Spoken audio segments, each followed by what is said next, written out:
Just come to inspect a project we've got in Willingham. This had thick cement render over this elevation.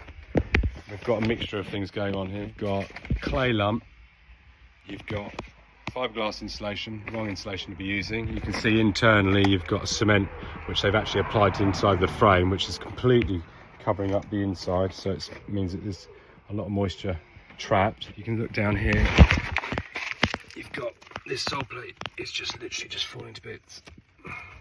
So what we're looking at here is a new sole plate. We're gonna have to do the repairs and meter up from the sole plate. So timber frame repairs. We need to put a trimmer under the window. There's no support underneath that window.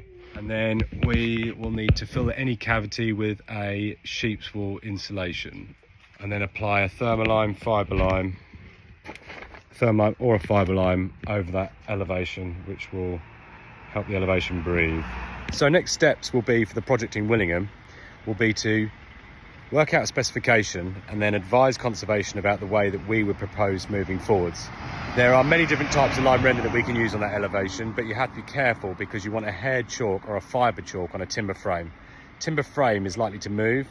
If you go for an aggregate mix, which is a sandy mix, if it fractures, it will do just the same as a concrete. It will allow water to penetrate and potentially be trapped. Even though you are putting a breathable surface on, it will still delaminate and too much moisture will be trapped within the cavity.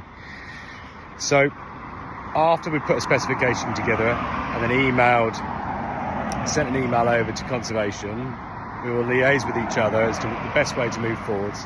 Off that information, I'm then able to put together a cost which I will supply to my client. We would usually have to wait for listed building consent, but under the circumstances, a lot of conservation officers don't like to leave elevations exposed because obviously the building's vulnerable. So we'll, depending on whether it's a repair or replacement, we'll be able to start the works, but we will need to inform conservation before any works are started. It is an offence to do otherwise. Back to the project in Willingham, we will need to install a new oak sole plate, green oak sole plate, install green oak studwork uprights, half lapped and tenoned, apply a thermalime over the elevation.